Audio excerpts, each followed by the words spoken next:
All right, I'm going to go ahead and get started. So I'm trying out the new TradingView Streams application. Everything that I say here and this entire stream is going to be duplicated and re-hosted on the YouTube channel. So if you miss today, you can catch that probably later today. So I'm going to try to condense this into about 15 minutes here. In the group, we have been tracking the big buy that happened in October off of these high volume dark pool nodes that I've been talking about for some time now.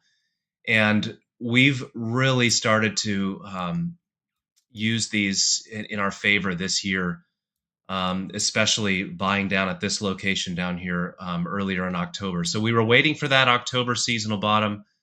Tons of news out, tons of people on Twitter, on FinTwit, all saying that we may not get that seasonal bottom this year. And lo and behold, it happened literally right on schedule, almost to the day that it was the expectation for it to happen on one of the CPI headlines with some of the highest volume seen all year for a daily candle. It's just a massive day that we had. And ever since then, we've been kind of going up in a jagged fashion here. So one of the things that we like to use with the dark pool levels is we like to look at these high volume nodes, and these are collections of dark pool trades in SPY specifically, and in ES translated, or the SPY ones are translated to ES, but the ES are just on the local price translated to the local or the current contract. And these are going back 3 years, I believe, to 2019, if applicable, to where the price is currently. I don't think that not all these prices were visited in 2019, but up to 2019 is where all these white levels are going in this little pink level. So the way that we've been using these is when the price is approaching one of these levels, if it breaks, it means that it's possible that we can actually go to a higher level and we can back test old levels and ping pong in between these different dark pool levels on the way up and on the way down. If you look back in time, these levels were extremely useful earlier in the year as far as big support and resistance levels that were dependable on the way up and on the way down. And recently, what we have been looking at are these few dark pool levels on the way up. So I've got a couple of annotations with FOMC dates, NFP dates, but this level down here was a big false breakdown that we were buying into and waiting for this October seasonal bottom. And the near-term target is just the next dark pool level, local, not a local, just a cluster of dark pool trades over the last 3 years going up. That was a near-term target. As soon as this one's broken, the next magnet, which is this pink line, that becomes the next target, coupled with moving averages, other things on the chart that we're looking at. This becomes just a standard interpretation of price magnets, support and resistance levels for where the price is likely to go next, combined with some seasonal expectations of buying into the election, midterm election, and into the first part of December for that seasonal rally. So where we are today, yesterday we approached this dark pool level, and I'm going to go over SPY in a second. SPY is a little bit more accurate about where we actually were. We lost some resistance here on NASDAQ. It's easier to see. NASDAQ has its own dark pool levels that we can look at. The big one up above was this old dark pool cluster at about 12, almost 12,100, 12,100 NQ. This was a big time location to get out of any longs and possibly take out shorts. And I actually did both up at that location. So these dark pool levels are extremely helpful in identifying the near-term support and resistance. There's some other things that you have to have in order to develop the entire bias of where the price is going to go next. And one of those tools that we have been using is the seasonality profile. This is a tool that I have developed and been using for a while. Seasonality Trader can be used on any symbol in TradingView to give you a bunch of different seasonal profiles and other goodies. Filtering specifically for this particular profile is the election year, and in this case, midterm years going back 50 years to 1972.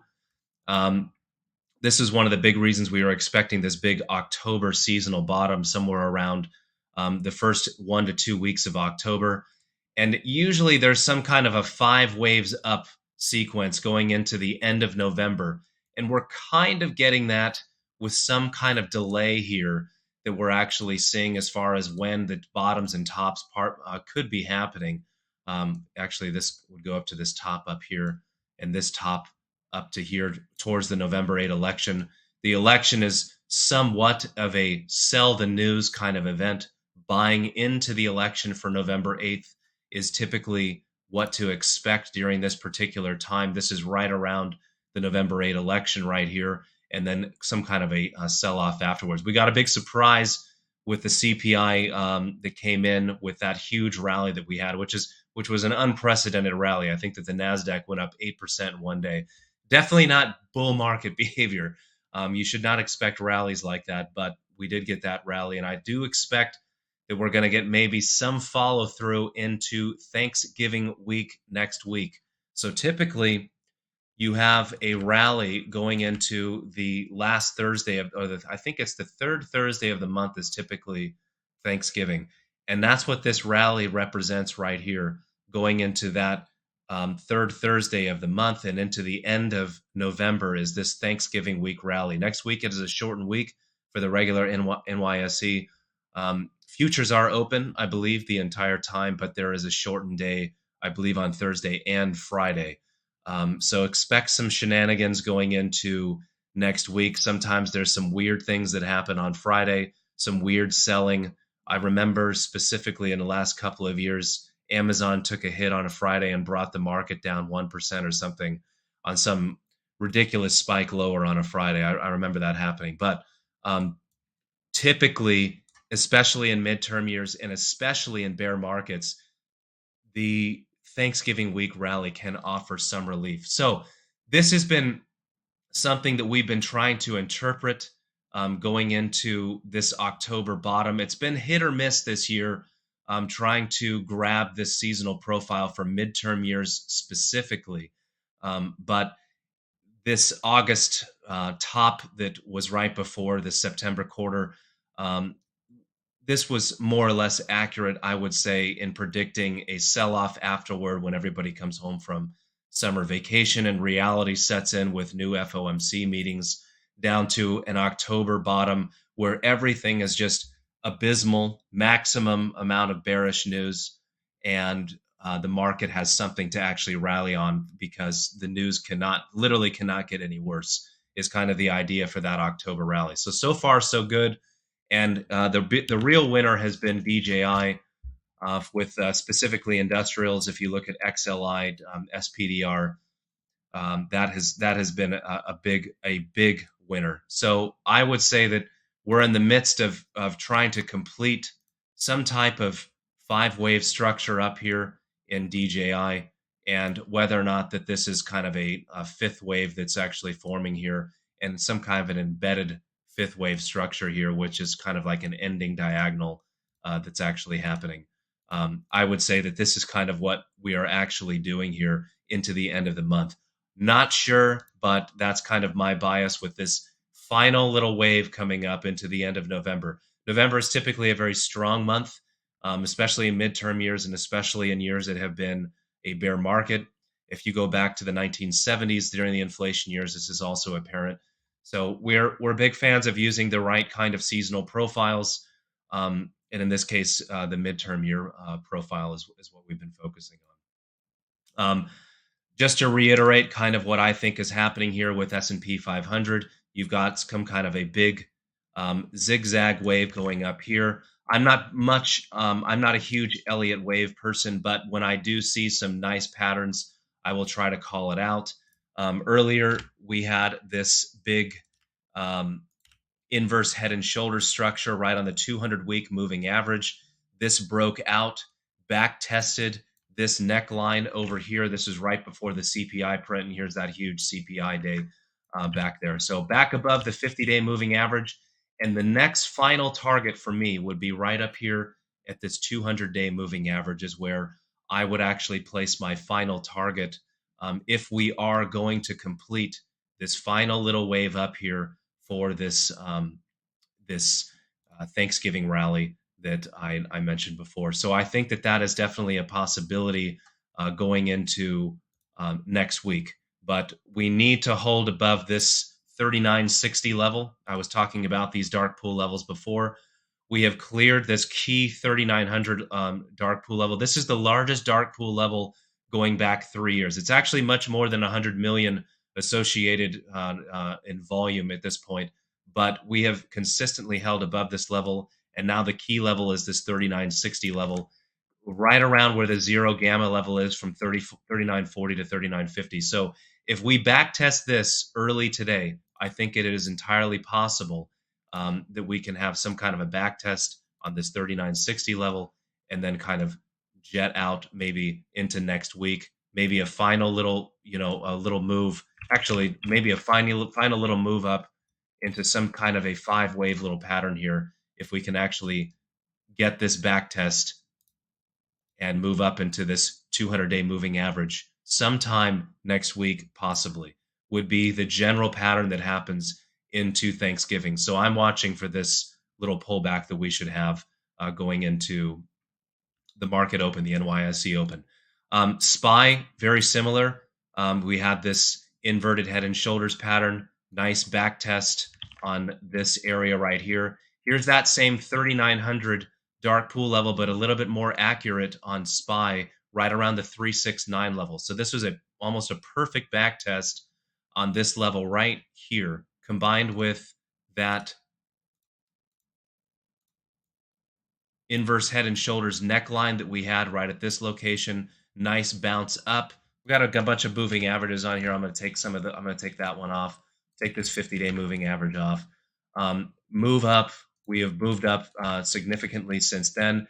And this back test was almost perfect. I think it hit 390.04, 4 cents above this dark pool level. This is that same 3900 dark pool level that we hit before, that I was mentioning inside of the ES chart here. This 3900 level almost hit this. A little bit more accurate on SPY. It's actually 390 on SPY. This level right here was key to back test, and this is where we got out of shorts. It initiated some longs, and now we're actually gapping right back above this 395 level, which is about 3960 ES or so. And pre-market, we're all the way up at 39, almost 398. So I would like to see a back test of this 396 area right here, which corresponds to what I was talking about before in ES right here at about 3960. I would like to see a back test of this early on in NYSE without going too much lower, maybe a spike down to fill yesterday's close if there's a gap up, because there's going to be a gap up, and then slowly make its way in a nice bullish pattern up to this 200-day moving average sometime next week. I think that that is definitely a possibility walking forward. The major strength continues to be in Dow Jones Industrials. Taking a look at some of the SPDR ETFs, XLI is basically Dow Jones if you want to think of it that way. This has been the major strong sector, is combined with energy stocks, lower right corner here. That's been the place to be, and everybody pretty much knows that at this point, with tech being the one that's actually been the laggard over the last couple of quarters. And that's to be expected, because looking back here really quick, this SPY, this main chart that I have over here is growth stocks versus value stocks, SPY G divided by SPY V. And if you look on a weekly chart or a daily chart of this, it has basically just completely fallen off a cliff. There's a huge head and shoulders top here, and we just fell completely below this 200-week moving average. So there's a lot of tech stocks at this point that are completely beaten up, down 60, 70%. PayPal is smoked. Tesla is down big. A lot of the semiconductors are down big. There's some other big names out there. Microsoft, Amazon, not so much Apple. Apple has really held its ground, only down maybe 20 to 30% for this year. But this is to be expected. The rally recently since the CPI print has been led mostly by growth stocks more in percentage wise compared to everything else. That's the growth. The growth is those tech stocks. So I'm going to cut it off here. I hope this is helpful. This is what I'm looking for in the open. Backtest 396 SPY, 3960 ES. Maybe fizzle out above this. Maybe a spike down to fill the previous close for this gap up. Maybe we do not fill that close. I'm not sure. Or maybe, and just leave this entire area behind as another kind of just abandoned little island reversal right here, where we just kind of abandon this for now until we can come back later on and fill it. And more on that later as far as my expectations into the end of the year and what to expect starting next year. Okay. All right. Good luck.